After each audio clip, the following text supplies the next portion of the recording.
Y a las 13:03 se abren las puertas de este generoso local donde funciona Café La República para recibir al amigo Santiago Kovadlov.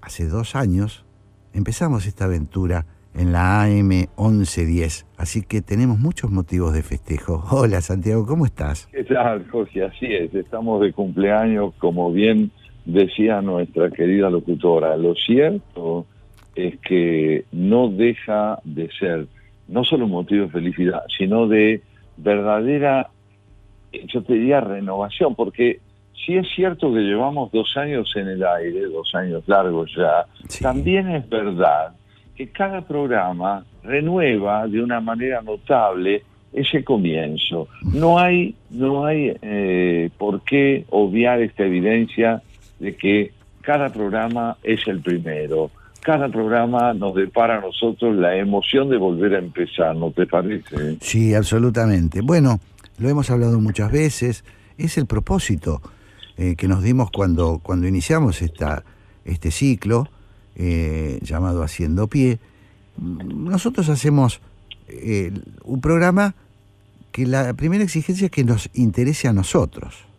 Sí. No porque lo hagamos para nosotros, porque si no organizaríamos tertulias privadas, pero sí porque creemos que en la medida que a nosotros nos interese, que a nosotros nos despierte curiosidad, nos dé nuevas ideas, bueno, hay muchas más probabilidades de que esto sea contagioso, de que muchas personas lo compartan, y eso es lo que sentimos, ¿no? Nos sentimos muy acompañados en ese sentido, ¿no? Sí, es un encuentro entonces entre nuestra propia vocación, nuestros intereses, y un público que nos acompaña porque participa de esas mismas inquietudes, las legitima, las amplía, las enriquece. Y lo cierto es que un muy buen ejemplo de eso, Jorge, sí, es la audición de hoy, ¿no? Donde hemos tenido oportunidad de escuchar a un artista como Pavel Giroux, que se vuelca hacia el testimonio político, y la palabra de un politólogo que en cierta medida descubre en el arte el camino fundamental de su propia autenticidad y hace entonces de lo social, como bien le recordabas vos, de la socialización del placer de leer, un campo de educación notable en las redes, infundiéndole a las redes ese otro sentido tan rico, que ya no es, ¿no es cierto?, el de conseguirla como una cloaca, ¿no?, como tantas veces se ha dicho, sino precisamente como un escenario fecundo de encuentro, de reflexión y de placer. A esto unirle, me parece a mí, el espíritu de tu editorial, un espíritu que en el acento mismo de tu enunciación de hoy podía advertirse la intensidad de una preocupación tan honda como es la que genera la Argentina de estos momentos. Si la tarea es construir futuro, decías vos, si la tarea fundamental es contar o proponer o alentar una voluntad común que nos permita salir justamente de este empecinamiento en la mentira, en el encubrimiento, en el fracaso, contamos con los recursos, advierten los políticos que debemos o que deben proponernos fundamentalmente metas, programas de gobierno, como bien decía, dar a conocer sus equipos, poner a consideración de la ciudadanía ideas, planes, de forma tal que sepamos que ya contamos con políticos que, diagnosticando la realidad actual que vivimos como una situación grave, tienen una contrapropuesta a esa gravedad en un proyecto de vida alternativo. Yo creo que en esta alternancia entre un editorial que convoca a la oposición a pronunciarse con claridad sobre los recursos con los que cuenta para un futuro gobierno, y 2 testimonios como el de Pavel Giroux, que hace del arte, de su película sobre el caso Padilla, un testimonio que le permite pronunciarse sobre esta Cuba que por un lado insiste en el pasado y los matices que empiezan a evidenciar la necesidad de un futuro, confluyendo con necesidades que en toda Latinoamérica están vivas, y el de Diego Cano, que nos trae la posibilidad de aprender a leer como un disfrute que permite fortalecer una convivencia asentada en el conocimiento, bueno, vamos trazando una idea clara de lo que significa hacer pie. Claro, muy interesante. Sí, bueno, siempre disfruto mucho de este análisis que vos haces de la primera parte del programa, sobre todo porque generalmente lo que haces es extraer lo fundamental y subrayar lo más importante, ¿no? Parece que efectivamente, bueno, ha sido esa la intención. Me parece que la verdad que la incursión del director cubano, Sí. de Giroux, me pareció imprescindible, ¿sabes? Y me parece imprescindible en un país que el virus, la tara, el anacronismo del espíritu de izquierda en la cultura, nos obliga a discutir más sobre el tema. Sí. Han sido años de verdadera colonización de una izquierda simplista, de una izquierda sin debate, de una izquierda sin preguntas. Entonces, bueno, ahí lo tenemos a Giroux, que se llama Pavel. Nació en la Cuba del 71. Sus padres le ponen Pavel porque estaba de moda lo ruso, cuenta él. Estaba de moda todo lo ruso.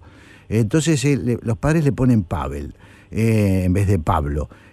Bueno, es interesante que esta izquierda argentina, que debe construir una fuerza democrática, que está pendiente, que no existe en este momento, o por lo menos no existe articuladamente o con fuerza como uno desearía, una fuerza democrática, que tomando algunas tradiciones logre renovarse y sobre todo desterrar los dogmas, los prejuicios, las consignas fáciles, ¿no? Bueno, por eso me parece que lo de Pavel fue tan rico, ¿no? Muy rico, a tal punto que te diría que así como se justifica plenamente que en 1972, cuando nace Giroux, sí, lo llamen Pavel por la vigencia y el protagonismo que aún entonces tenía el comunismo soviético, hay todavía hoy, y él lo retrató muy bien, una insistencia en pavelizar, es decir, en insistir en la legitimidad de una presencia del dogma como si no hubiera muerto, y una dificultad, vos lo señalabas en el diálogo con él, para asumir el fracaso de aquel proyecto revolucionario que se convirtió, como él lo caracterizó, en un Estado mafioso, y poder realizar esa autocrítica, sin la cual el fracaso se convierte en estancamiento, cuando en verdad el progreso siempre nace de la capitalización del fracaso, de la posibilidad de asumir que hubo una idea que no prosperó en la práctica, no redundó en algo fecundo, donde la ideología finalmente ahogó en la represión la posibilidad de un progreso auténtico. Entonces, esta insistencia en el fracaso, en lo que podría ser la subordinación dogmática, intransigente al encubrimiento del error y de aquello que no prosperó en términos de desarrollo cabal, desemboca, claro, en el miedo, en la ausencia de sensibilidad crítica, en no poder enfrentar entonces lo que ha ocurrido para ir generando alternativas de desarrollo posible.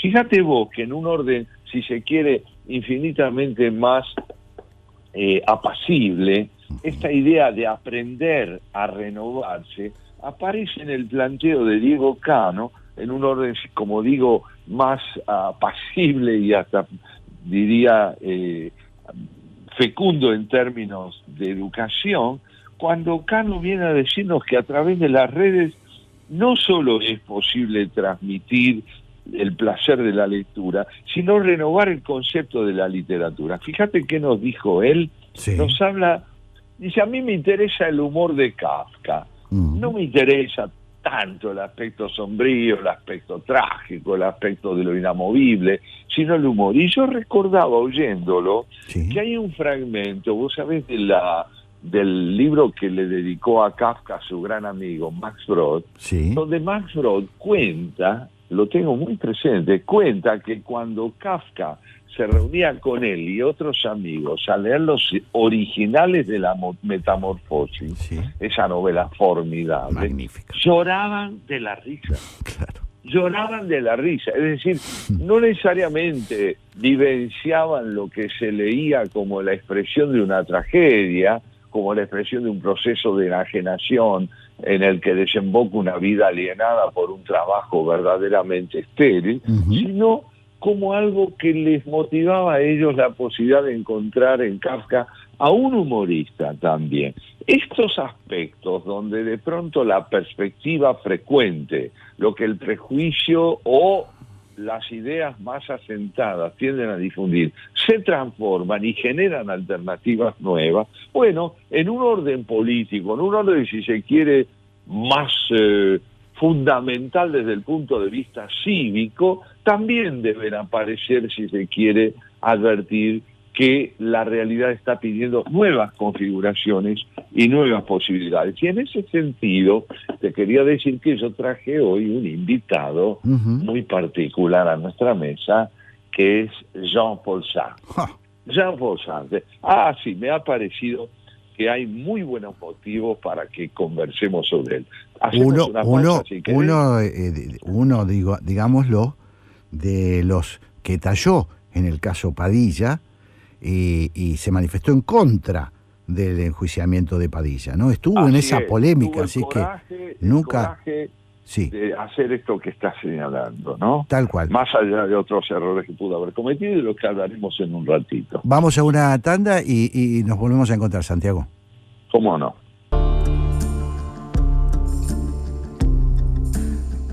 Y acá estamos, Santiago Kozlov y Jorge Sigal, para charlar un poquito, nada más ni nada menos que de Jean-Paul Sartre.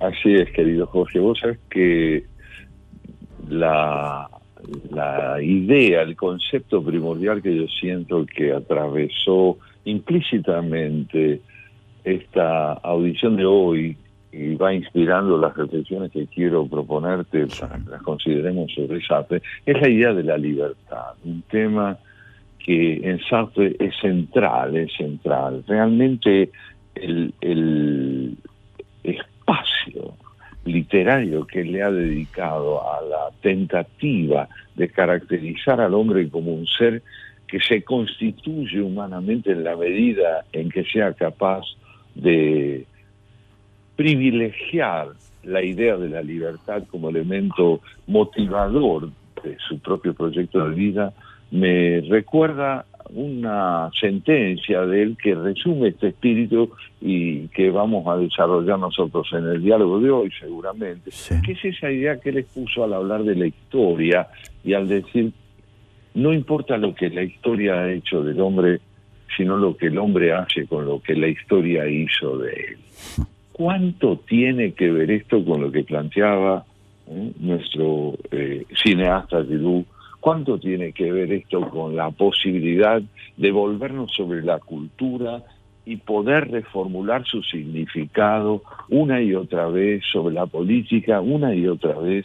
Y aquí en Sartre, justamente, esto vuelve a aparecer en un momento en que vos sabés que se cumplen este año 80 años de la publicación del Ser y la Nada, de Jean-Paul Sartre.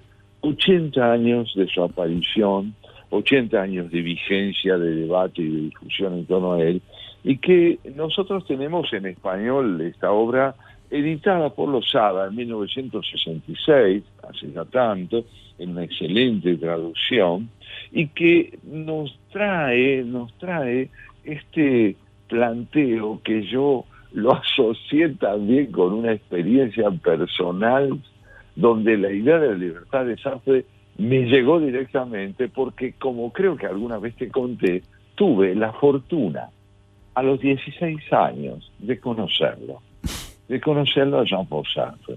Y esto ocurrió en San Pablo, Brasil, donde yo en ese entonces vivía y me educaba en un colegio italiano, donde teníamos además una formidable profesora de francés, y a raíz de una visita que Jean-Paul Sartre hace al Brasil, traído en aquel momento por Jorge Amado a recorrer el país, llega a San Pablo y a través de la embajada francesa toma contacto nuestra profesora de literatura francesa con la embajada y se resuelve que Jean-Paul Sartre está dispuesto a dar una serie de conferencias, pero a condición de que en alguna de ellas haya jóvenes estudiantes. Y como yo integraba un pequeño grupo de entusiastas que en aquel momento empezábamos a leerlo, la profesora de francés nos invitó a 4 de nosotros a tener un diálogo con él.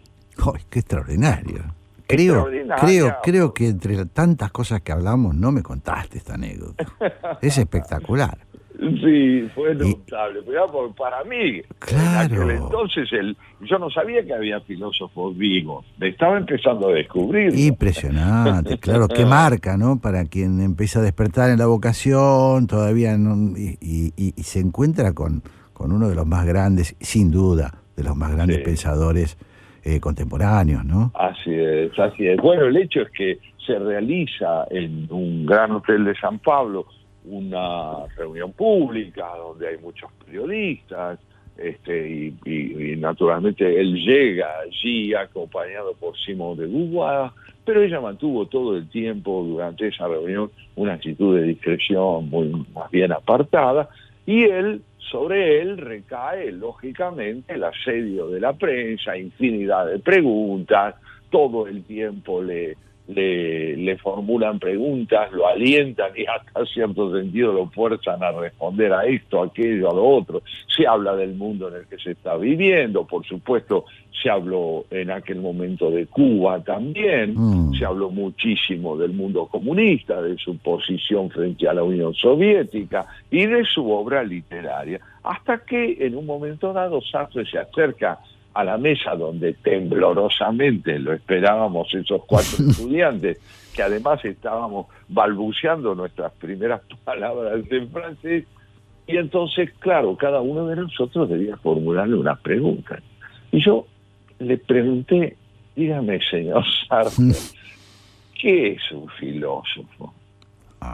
Entonces él me mira y me dice, bueno, es esto que ves aquí. Es un hombre que quisiera formular preguntas, pero no lo dejan porque lo obligan todo el tiempo a responder. Acordate de esto, pregunta. ¡Oh, es espectacular! Fue un bautismo, Jorge. Increíble, claro. Acordate de esto. Claro, pregunta. Y preguntar es efectivamente el rasgo distintivo de la filosofía, porque preguntar significa replantear el alcance de una respuesta. Es volver sobre una respuesta que presuntamente contiene la totalidad de significados posibles que se le pueden atribuir a un hecho, y volver a ver si efectivamente el alcance de lo que se sabe corresponde a la naturaleza de aquello que se ha interrogado. Claro. ¿No es cierto? O sea que, a ver si lo vamos aclarando. El filósofo no cierra nunca la pregunta, siempre renueva la pregunta. Claro, porque es fundamentalmente un alma insomne en la medida en que el repertorio de respuestas, cuando se congelan y se convierten en dogma y en prejuicio, claro, es decir, en nociones inalteradas, traicionan la índole de lo complejo, la índole de lo real, como campo en el cual uno se aventura para encontrar matices que permitan que salir de la palabra dogmática, de la palabra cerrada, y promover el diálogo, la interlocución. Claro. Que es algo a lo que tanto insistimos y que él desarrolla, y a este propósito traigo una obra más de él, además de esa referencia al Che Divanado, donde él habla de la libertad, que son sus reflexiones sobre la cuestión judía. ¿Vos sabés que él, en el año 44, cuando aún estábamos en plena guerra mundial, él escribe este ensayo que se publicó posteriormente en el año 48 y que entre nosotros editó la editorial Sur? Perdón, él lo publica en el 47, Sur lo edita en el 48, la gran editorial de Victoria Ocampo, donde él analiza esa estructura dogmática, cerrada, congelada, que es propia del antisemitismo y que se encuentra en las antípodas de un posicionamiento filosófico. Él enfrenta al antisemitismo, lo combate y lo caracteriza de un modo notable como una de las formas absolutamente intransigentes que toma el pensamiento cuando renuncia a la reflexión. Y dice esto, fíjate vos, Sí. el antisemitismo es originariamente un maniqueísmo. Explica la marcha del mundo por la lucha del principio del bien contra el principio del mal. Entre esos dos principios, ningún arreglo es concebible. Es necesario que uno triunfe y que el otro sea aniquilado. Y por supuesto, encarna el antisemitismo la ilusión de representar a bien y al judaísmo como la expresión del mal. Podemos extenderlo al presente, ¿no? Y yo creo que Sí. sí, porque está mostrando hasta qué punto la intransigencia desemboca en la intolerancia y el crimen. Claro, y esta idea, ¿no? Que seguimos debatiendo a esta altura del siglo, esta idea de el bien contra el mal. Si existe el bien y existe el mal, al mal hay que erradicarlo, esto que dice Sartre, ¿no? Eso es. Y esto aplicado a los conceptos políticos actuales es exactamente lo mismo. Si hay un enemigo, una encarnación del mal, hay que eliminarlo. Es absolutamente en las antípodas del concepto de la convivencia y la democracia, ¿no? Eso es, por eso mismo este libro, Reflexiones sobre la cuestión judía, que entre nosotros, como digo, editó la Editorial Sur hace ya tanto tiempo, en su primera edición, es un libro fundamental para entender cómo un hombre con la lucidez de Sartre, vale decir, alentado por esta voluntad de interrogar lo inamovible, lleva a cabo, con la prosa propia de un gran escritor, un análisis que desemboca en una denuncia auténtica, en una denuncia verdaderamente fecunda sobre lo que hay de intransigente en un pensamiento prejuicioso. Y nos dice esto: el antisemitismo ha decidido sobre el mal para no tener que pronunciarse sobre el bien al que da por supuesto. Cuanto más me entrego a combatir el mal, menos tentado estoy de poner el bien en tela de juicio. Del bien no se habla, está siempre sobreentendido en los discursos del antisemita y permanece siempre sobreentendido en su pensamiento. Cuando haya cumplido su misión de destructor sagrado, el paraíso perdido se reformará por sí mismo. Y añade, el maniqueísmo encubre una atracción profunda hacia el mal. Para el antisemita el mal es su lote. Otros vendrán más tarde que se ocuparán del bien si hay lugar para ello. El antisemita está en los puestos de avanzada de la sociedad, vuelve la espalda a las puras virtudes que defiende. Su ocupación es el mal, su deber es develarlo, denunciarlo, medir su extensión. Así lo tenemos, pues, ocupado únicamente en acumular anécdotas que revelan la lubricidad del judío, su apetito de lucro, sus engaños y sus traiciones. El antisemita se lava las manos en la mugre. Impresionante, porque, claro, me impacta mucho rever estas ideas, entre otras porque, efectivamente, el mal, el bien, no hay que describirlo, con narrar lo que es el mal, listo, está resuelto el problema. Es un roñoso, es un avaro, es esto, es lo otro, tengo un enemigo, construí un enemigo, un imaginario de enemigo, y a la carga con él, ¿no? Ahí das con el concepto clave, construir. Sartre lo emplea permanentemente. La construcción del judío como encarnación del mal es correlativa de esas otras nociones en las cuales el adversario se convierte en enemigo y el enemigo en un ser prescindible, lo cual quiere decir que su vida puede ser desbaratada porque es la encarnación del mal. A esto él le añade esta noción notable refiriéndose al antisemita.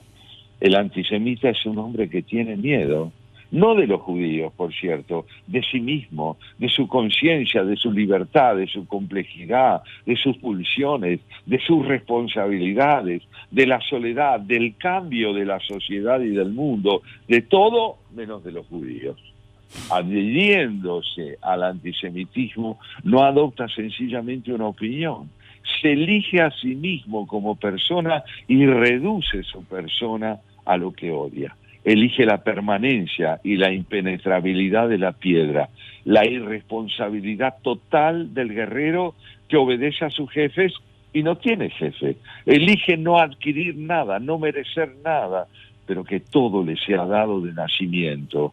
Elige por último que el bien sea un hecho consumado, fuera de cuestión, fuera del alcance, del debate, y no se atreve a contemplarlo por miedo de ser llevado a discutirlo y a tener que buscar otro modo de pensar. El judío es para él un pretexto. En otros países utilizarán al negro, en otros al amarillo, en otros al adversario convertido en enemigo. La existencia del judío permite sencillamente al antisemita ahogar en embrión sus angustias y renunciar a la complejidad de ser libre. Y qué impresionante que es esto de el miedo, ¿no? Si finalmente el fundamento de todo esto es el miedo. Es un tema apasionante para discutir, ¿no? Ahí está, el miedo a lo complejo, el miedo a la libertad, entonces, como él lo habrá de denunciar en otras de sus grandes obras, las novelas, ¿no es cierto?, Los caminos de la libertad. Claro. Sartre tiene, esto lo describe espléndidamente uno de los mejores ensayos que se han escrito sobre Sartre, sí. El siglo de Sartre, sí. De Bernard-Henri Lévy. Henri Lévy es en una edición española formidable de Ediciones B, en el año 2001, esta caracterización que Henri Lévy lo hace al estudiarlo, cuando él lo presenta a Sartre como un hombre obsesionado por el misterio de la libertad. ¿Y por qué el misterio? Porque así como toda especie nace primordialmente condicionada por la biología, por su inscripción en el campo biológico, el hombre no termina de agotar su ser en el campo biológico. El hombre es cultura, y al ser cultura es proyecto, dice Sartre. Es decir, alguien que puede ir más allá del condicionamiento que de él realiza la biología, como más allá del condicionamiento que realiza la adversidad, y poder proyectar su propio ser como tarea. En tanto lo proyecta como tarea, dice Sartre, es libre.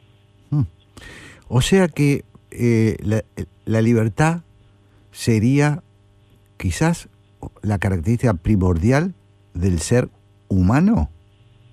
Para Sartre es el rasgo distintivo de la condición humana. Claro. Fíjate que nos dice, yo no creo en una naturaleza humana si por ello se entiende que el hombre es un ser que viene desde su nacimiento constituido de una vez por todas y sin otro menester que el de desplegar lo que ya es de entrada, ¿no? Para mí el hombre, así lo dice el Miravoz, para nosotros, es decir, para él, el hombre se define ante todo como un ser en situación.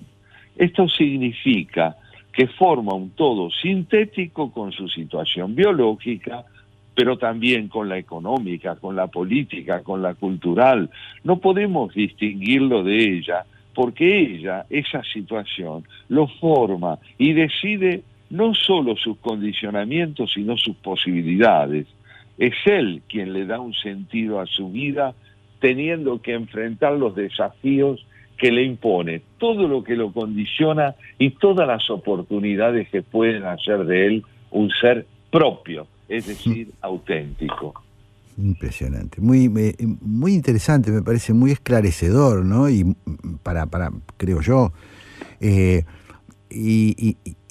bueno, y nos pone en el centro de la cuestión, ¿no? Me parece que esta definición del hombre con la libertad como la esencia, me parece que nos pone ante un debate superior, ¿no? Un debate fundamental, me parece. Fundamental, porque además entendámonos bien, que el hombre sea libre no significa que no haya muchos hombres explotados por otros. Por supuesto. A la libertad a la que él se refiere, justamente, es una vieja lección que él aprende en la historia de la filosofía también, la libertad a la que él se refiere es que el hombre se humaniza en la medida en que despliega su posibilidad de ser libre. Mientras no lo hace, por supuesto, puede estar sometido a otro y en ese sentido asfixiado en su autenticidad. Pero no deja de señalar Sartre que el hombre puede ser también el déspota del hombre, es decir, de él mismo. Uno puede ser el déspota de sí mismo cuando en lugar de promover la aventura de la libertad, promueve la aventura de la cristalización o el empantanamiento en una ideología inamovible. Claro, y desde el lado del sometido, también, te lo pregunto, queda la idea de aún el sometido, aquel que no es consciente de su propia libertad, está abandonando un principio básico del ser humano. Así es, de la condición humana. O sea, aquel que actúa como esclavo, quiero decir, para usar términos espinocianos, ¿no? Esclavitud que muchas veces se traduce, como bien aparecía hoy en el planteo que hacía Giroud, esclavitud que consiste en esta subordinación verdaderamente trágica a una palabra presuntamente verdadera que usurpa el derecho de la interpretación y de la libertad, el derecho de poder expresar una pregunta, como diría Sartre cuando me miró a los ojos y me dijo, pregunte. Claro. Porque, como ve usted, lo que se impone generalmente es que uno responda. Debemos responder, pero debemos responder con responsabilidad crítica, con autonomía de espíritu. Claro. Y la respuesta puede no ser cerrada, puede dejar abierto otros interrogantes. Eso es, porque dejar abierto otro interrogante es tener la generosidad de invitar al diálogo. Claro. De invitar a la interlocución, al debate. Claro. En otro momento espléndido de este trabajo sobre las reflexiones de Sartre sobre la cuestión judía, él dice, lo que todos tienen en común, todos los hombres, dice, no es una naturaleza, sino una condición, es decir, un conjunto de límites, sujeciones y oportunidades. Si es cierto que existe una necesidad de morir, que nos es impuesta, de trabajar para vivir, de existir en un mundo habitado ya por otros hombres, también es cierto que el hombre dispone del discernimiento, que lo lleva a un campo de valores entre los cuales tendrá que elegir.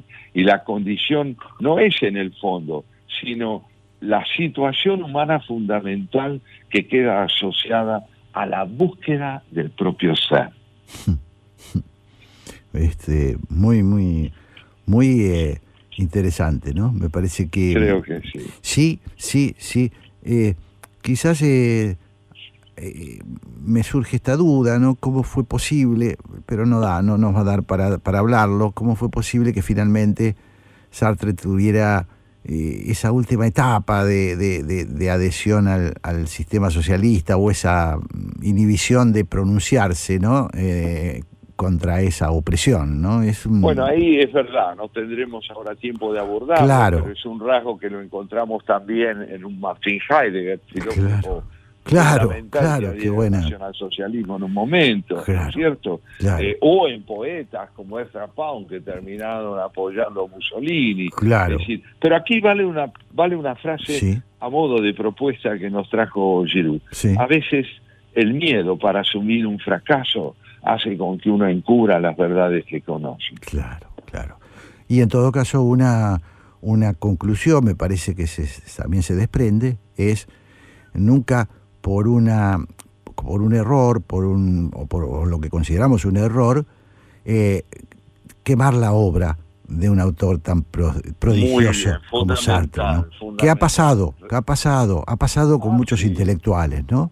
Que por un alineamiento o un no alineamiento terminamos descalificando su obra, como Heidegger dijo finalmente. Así es, homologando una conducta que sin duda es reprochable, que sin duda es criticable y debe ser constantemente a la totalidad de una obra, porque esto nos remite, déjame decírtelo, sí, claro, algo que es notable.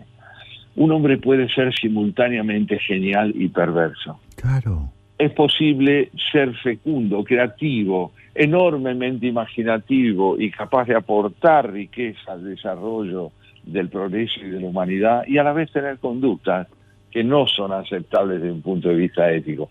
La complejidad de este hecho puede generar en nosotros cierta desilusión, pero la desilusión no nos puede llevar al repudio de la genialidad.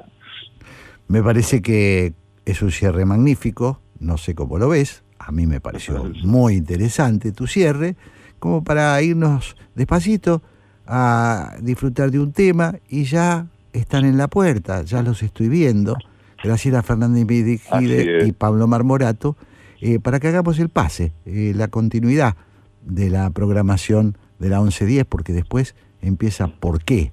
La gran pregunta de la señora Mejide. ¿La ves bien? Así, démosle la bienvenida a los amigos. Vamos. Son las 13:50 y este momento en que nos encontramos con Graciela Fernández Mejide, con Pablo Marmorato, para charlar, para intercambiar algunas opiniones y darle el pase al porqué. Hola Graciela, ¿cómo estás? Bien, por suerte, Jorge. Y hola. Y con Santiago también. Sí, acá está. Graciela, hola Pablo, bienvenidos. Gracias. ¿Qué se cuenta de bueno? ¿Qué hicieron ustedes? Bueno, tuvimos... Qué buen trabajo hicieron ustedes. Bueno, hemos tenido una charla, creo, muy interesante con Pavel Giroux, que es director cubano, autor de un documental que va a venir ahora al Bafisi, que empieza el 19 de abril, el Festival de Cine Independiente. Sí, muy interesante, Graciela, porque es el caso Padilla. Sí. Un antes y un después en la adhesión de la intelectualidad del mundo, diría yo, pero sobre todo en América Latina, pero del mundo entero, que abrió un antes y un después en la adhesión y el repudio a la revolución, y también de alguna manera, hay que decirlo, sobre todo de los intelectuales, ¿no? Exactamente, hablamos de los intelectuales, sí, del mundo intelectual, sí, el mundo de las ideas, exactamente. Y yo diría que es una batalla que uno puede decir que la ganó Fidel Castro, ¿no? Pagó un precio, pero finalmente sometió a buena parte de la intelectualidad, a aquellos que quedaron enfrente, claramente Vargas Llosa, que se abrió. Bueno, todo esto cuenta, o en todo caso revela ese documental que está basado en una documentación que estuvo oculta y que Pavel descubrió, digamos, o llegó a sus manos, ¿no? Así que, bueno, por supuesto nos permitió esto hablar de la libertad, hablar de las condiciones que vive hoy el pueblo cubano, dramático momento. Yo creo que en Latinoamérica teníamos, el pueblo cubano es Nicaragua, Honduras, y ahí está, qué sé yo, Perú, cómo va a resolver sus temas. Sí, El Salvador, hay muchos problemas, hay un rebrote del autoritarismo y cierta pasividad en la comunidad mundial latinoamericana, sobre todo con Cuba, ¿no? Que sigue siendo una isla en todo sentido. Claro que, sobre todo porque cuando uno recuerda, cuando empezaron el zigzag de la aparición de las dictaduras, a partir de Guatemala y para adelante con Jacobo Arbenz, cuando destituyeron a Jacobo Arbenz, detrás había una clara intención de Estados Unidos de cuidar su patio trasero. Hoy no parece eso. Claro. Eso es. Ahí hay un cambio fundamental y fíjate vos que el cambio no se produce en Cuba ¿no? Y Giroux, Pavel Giroux, el cineasta del que estamos hablando, nos recuerda que hoy él a Cuba no va a volver, él vive fuera de Cuba, no se anima a ir a Cuba porque teme ser detenido, ya que la represión sigue en pie allí, y él caracteriza a Cuba como un estado mafioso. Así lo caracterizó.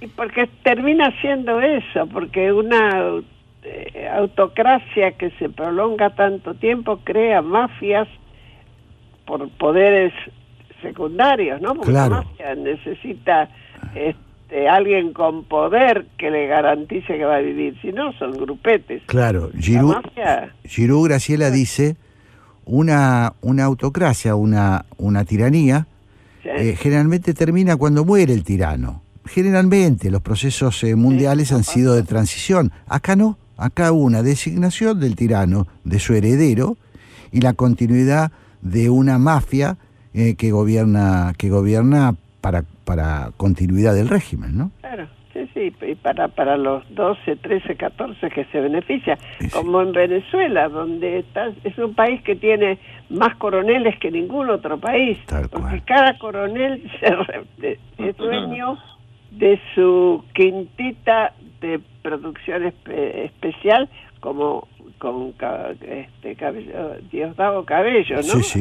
Sí, la nomenclatura venezolana, digamos. Otro tema interesantísimo, Graciela, que planteó, y Pablo, que planteó Giroux, fue el que él dijo que hay en este momento en Cuba una generación que podríamos decir que es la suya, la de hombres que hoy andan alrededor de los 50 años, que integrada por intelectuales que mantienen una posición de negación del fracaso de la Revolución Cubana, y otra más reciente que se anima a salir a la calle, a enfrentar el poder, a un poder que mete, dijo él, en la cárcel a los poetas, y sin embargo se anima a salir a intentar una transformación que haga de Cuba un país contemporáneo, es decir, capaz de capitalizar las enseñanzas de su fracaso.